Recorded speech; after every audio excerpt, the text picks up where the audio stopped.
how do you think what we're talking about today really resonates with what is happening, or what we're talking about in this conversation in terms of our history, resonates with what is happening today, and how much of America, including the leadership of America, get that it connects, that there is a definite tie with what happened in the past with what's happening now?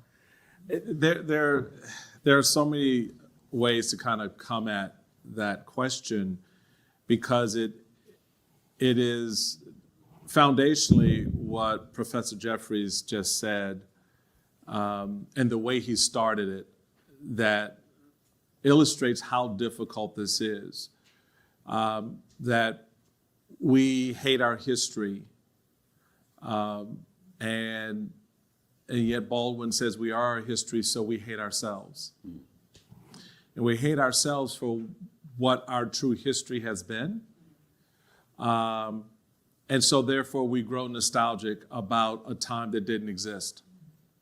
I like to comment, particularly in the circles that I tend to hang out in politically from time to time, to the extent that they still let me.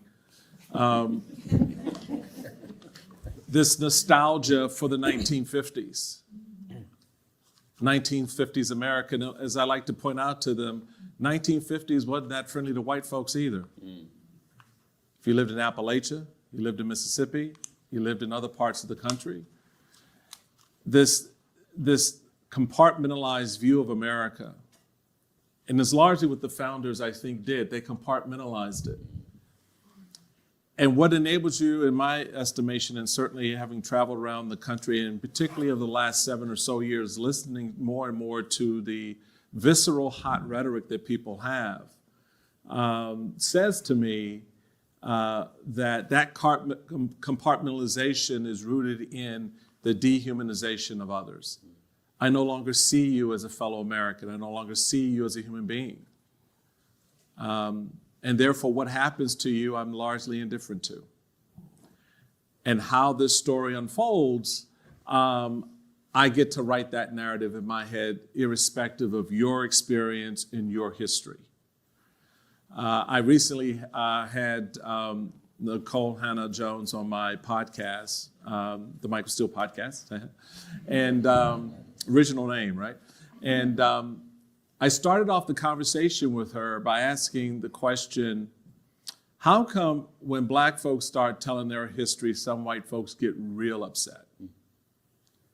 Because it breaks into that compartmentalization. It deconstructs this image that they have of themselves and how they fit into the American story. You cannot excise us from that story.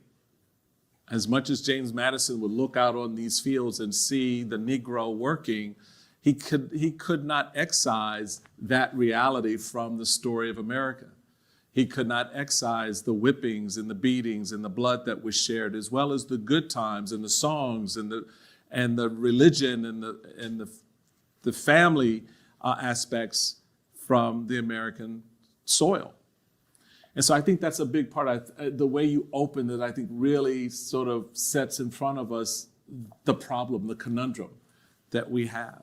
And it makes it a real challenge, which is, again, why we need to have these conversations, so that we can begin to see the humanity of each other, and in that humanity recognize the link to history and the relationships that we have one to the other in order to form that more perfect union. And it's a challenge. Professor Reeder, Madison fervently believed in creating this sort of broad view of and really kind of deliberate idea around this system, this governing system of America. What were the results of that in his life that brought him to those conclusions, to sort of write the words, but then sort of ignore the reality? Mm-hmm. Yeah, when I look at Madison, I think, and when we think about the deliberative system that he created and the and the Republic and the Democratic Republic. He would have just called it a republic in his time. But when you look at the system that he created, Madison had a few things in mind. And one of the main things that he wanted to create was a system that worked in diversity, a system that worked with diversity and that made diversity an asset rather than a liability, because Madison was a very different type of thinker than a lot of political philosophers of his time. The political wisdom of the time was you cannot create a republic that is so broad, covers so many square miles, so much landmass, and is so diverse as the United States, as these new United States were. Republics, again, this is conventional wisdom, republics work much better in small groups, in homogeneous groups. Otherwise, it's just going to fracture, and it's going to fall apart, and it's going to dissolve too quickly. Madison turns that reasoning on his head. Now, we have to say from the outset, as we've obviously been talking, but I think it's worth stating the obvious. Madison obviously saw diversity in different terms than we do now. And obviously he enslaved individuals. But that's not to say that early America wasn't diverse. They didn't think in terms of racial diversity or in terms of the body politic, of gender diversity and so forth. But that doesn't mean they were just a big homogenous group of white men who were voting. They were different in terms of religion, of their regionalism, and sometimes even languages that they spoke, nationalities. They were diverse in all sorts of ways. And Madison looked across this broad spectrum, and he said, this is actually what will make the Republic work, is this diversity. I don't want to get too Pollyanna about this, but he did say that he essentially said it's going to be the United States diversity that makes it work. Why?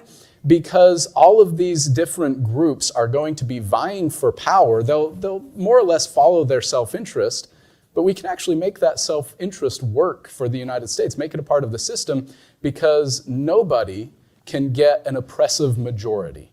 That's one thing that he's really worried about. As opposed to these, smaller, more homogenous republics, you can have a majority. If you're not in the majority in this small homogenous group, life is going to be really, really difficult for you. And so he said, actually, this is going to work much better across this broad, diverse republic. And again, he thought of diversity very differently than we do. But I think that we can take lessons from the way that he originally thought about the republic and incorporate them into our political culture today. And I think that, now this didn't end up working out the way that Madison imagined it would. I mean, Madison, he would have called them factions. Today we'd call them political parties. Right. We don't need to spend too much time on the finite differences between the two, but he imagined a lot of different parties that are going to be vying for power. And the problem is, and he didn't really realize this at the time, with the structure, especially from the Electoral College, the structure that was built into the Constitution, when you say that a presidential candidate, for instance, needs 50% plus one of the electoral votes to be elected, that's going to give all of these small coalitions an incentive to say, well, we may not agree on a lot of things, but let's actually conglomerate into like two big, just two main parties and create a two-party system, each vying for that precious 50% plus one. And so it didn't turn out the way that Madison imagined